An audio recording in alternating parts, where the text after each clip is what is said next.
देखिए बच्चों, हम एक क्वेश्चन को प्रैक्टिस कर रहे थे कि जिसमें इनिशियली हमने उसकी जर्नल एंट्रीज बनाना सीखी, फिर हमने उसके लेजर्स यानी कि टी अकाउंट बनाना सीखा। अब लेजर्स के बाद जो नेक्स्ट स्टेप हमारे पास आता है इस सीक्वेंस में, हमारे पास है ट्रायल बैलेंस बनाना। लेकिन बच्चों, आपने जर्नल एंट्रीज देखी, इनका वॉल्यूम इतना सारा था, आपके पास कोई अराउंड 29-30 हेड्स यूज हुए, फिर 29-30 एंट्रीज पोस्ट हुई, एक एक अकाउंट हेड 3-3 4-4 एंट्रीज में रिपीट हुआ। हमने जनरल लेजर्स में उसको 10 जनरल लेजर्स बना के कंक्लूड कर दिया, सम अप कर दिया, समराइज कर दिया। अब हम इसकी फर्दर एक समरी बना लेते हैं जिसे हम कहते हैं ट्रायल बैलेंस। इसमें हम इन तमाम के तमाम जनरल लेजर्स के जो हमारे पास क्लोजिंग बैलेंसेस आते हैं वो उठा के रख देते हैं। और ट्रायल बैलेंस का रूल ये है कि इसकी जो दो साइड्स होंगी, डेबिट और क्रेडिट, वो बराबर होनी चाहिए, क्योंकि आपके पास जिस जगह से ये इनिशिएट हुआ था जनरल से, वहां पे आपका डेबिट क्रेडिट बराबर होता था। इसको बनाने का तरीका क्या है, इसके फॉर्मेट हमारे पास कुछ इस तरह से है। हम अगर इसकी फॉर्मेटिंग कर लें, यहीं पे साथ ही बना लें तो आपके लिए आसानी हो जाएगी।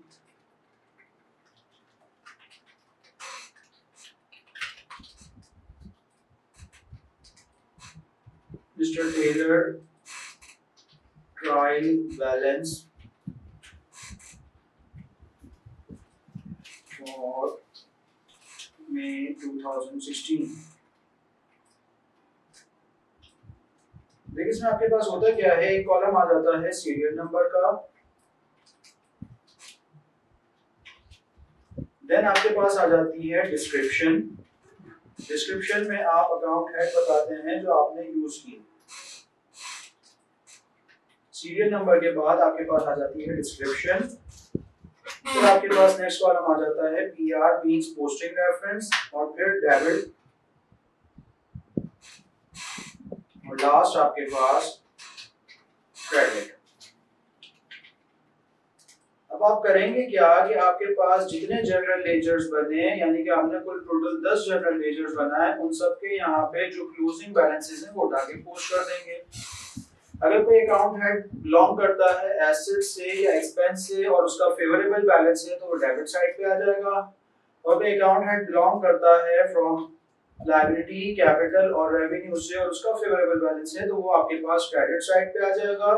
और अल्टीमेटली आपकी डेबिट और क्रेडिट साइड बराबर होनी चाहिए, तो इसका मतलब आपने जो काम किया वो बिल्कुल ठीक किया। और अगर ये बराबर नहीं आती, इट मींस आपने कहीं कोई गलती कर दी। तो हम स्टार्ट करते हैं। सबसे पहले इनिशियली हमने बनाया कैश का टी अकाउंट, जिसका क्लोजिंग बैलेंस हमारे पास आया 582। तो सबसे पहले हम यहाँ पे लिख देते हैं कैश, और इसका बैलेंस हमारे पास आया 582। नेक्स्ट हमने बनाया था बैंक, और बैंक भी हमारे बिजनेस के लिए एसेट है, तो उसका भी बैलेंस आपके पास डेबिट साइड पे आ जाएगा, और बैंक का क्लोजिंग बैलेंस आपके पास था 1810 रुपीस। तो बैंक में आपने लिख दिया 1810। थर्ड आपने बनाया था कैपिटल, तो कैपिटल आपने ले लिया, और कैपिटल का बैलेंस आपके पास क्रेडिट साइड पे आता है, तो आपने इसका लिख दिया 3000। फोर्थ आपने बनाया परचेजेस, परचेजेस का नेचर एक्सपेंस, एक्सपेंस आपके पास डेबिट साइड पे आते हैं, और इसका क्लोजिंग बैलेंस था आपके पास 901। फिफ्थ आपने बनाया अकाउंट्स पेएबल, और अकाउंट्स पेएबल का नेचर है आपके बिजनेस के लिए लायबिलिटी, और लायबिलिटी का बैलेंस क्रेडिट साइड पे आता है, तो आपने इसको यहाँ लिख दिया क्रेडिट साइड पे 501। सिक्स्थ है आपके पास अकाउंट्स रिसीवेबल, और क्योंकि रिसीवेबल आपके बिजनेस के लिए एसेट है, एसेट का बैलेंस डेबिट साइड पे आता है, तो आपके पास 910 रुपए, इसका क्लोजिंग बैलेंस डेबिट साइड पे आ जाएगा। सेवेंथ आपने बनाया सेल्स, सेल्स का नेचर है आपके पास रेवेन्यू, रेवेन्यू का बैलेंस आपके पास आता है क्रेडिट साइड पे, तो सेल्स का जो क्लोजिंग बैलेंस था 1150 को आपने लिख दिया क्रेडिट साइड पे। एट आपने बनाया प्रीपेड रेंट, प्रीपेड का नेचर आपके पास एसेट होता है, एसेट आपके पास डेबिट साइड पे आता है, तो आपने डेबिट साइड पे लिख दिया 180 इसका क्लोजिंग बैलेंस। और नाइन्थ आपने बनाया कैरियज एक्सपेंस, इसका नेचर एक्सपेंस है, एक्सपेंस आपके पास डेबिट साइड पे आते हैं, तो इसको आपने रख दिया डेबिट साइड पे।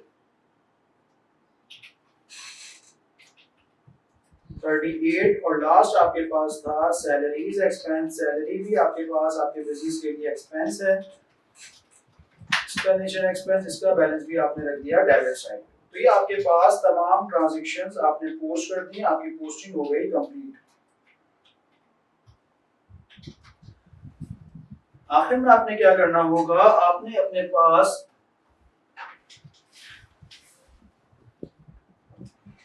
इसका टोटल करना होगा। अगर तो डेबिट और क्रेडिट साइड का टोटल आपके पास बराबर आ गया तो इट मींस आपने सही काम किया, अदरवाइज आपको चेक करना पड़ेगा, दोबारा से जाके ट्राई करना पड़ेगा कि गलती कहाँ हुई। तो हम इसका अगर सम कर लें तो हमें पता चल जाएगा कि आया हमारा टोटल बराबर आ रहा है या नहीं। तो आपके पास दोनों साइड का टोटल आप चेक कर सकते हैं अपने पास भी कैलकुलेट करके, 4651 बना। तो इट मींस हमारे ट्रायल बैलेंस की डेबिट और क्रेडिट साइड बराबर हो। तो बच्चों ये पूरी अकाउंटिंग साइकिल है, बस इसका लास्ट स्टेप हमारे पास है फाइनेंशियल स्टेटमेंट बनाना। फाइनेंशियल स्टेटमेंट जब बन जाएंगे तो आपका जो ऑब्जेक्टिव ऑफ फाइनेंशियल अकाउंटिंग है वो कंप्लीट हो जाएगा। तो हमने एक छोटी सी एग्जांपल को देखते हुए अपने पास अपने तमाम अकाउंटिंग प्रोसेस को समझने की कोशिश की कि इनिशियली बैलेंसेस आपके कहां से आते हैं, फिर वो मूव होते होते कहां से किस तरफ जाते हैं। आपका जनरल से सारी कहानी स्टार्ट होती है, देन आपके बैलेंसेस मूव करते हैं सब्सिडियरी लेजर्स या जनरल लेजर्स में, फिर आपके पास बनता है ट्रायल बैलेंस। तो ये पूरी एक समरी आपके सामने मौजूद है जो हमने पूरी एक्सरसाइज की। अब इसके बाद आपके पास बनता है ट्रायल बैलेंस, फाइनेंशियल स्टेटमेंट। आपके पास वंस ट्रायल बैलेंस बैलेंस हो जाए, कंप्लीट हो जाए, फाइनेंशियल स्टेटमेंट बनाना बच्चों कोई मुश्किल काम नहीं। फाइनेंशियल स्टेटमेंट के बस फॉर्मेट्स हैं, उस फॉर्मेट्स में आपको वैल्यूज उठा के पुट करनी है। भाई सेल्स आपको डालनी है, सेल्स आपको कहां से मिल जाएगी, ट्रायल बैलेंस।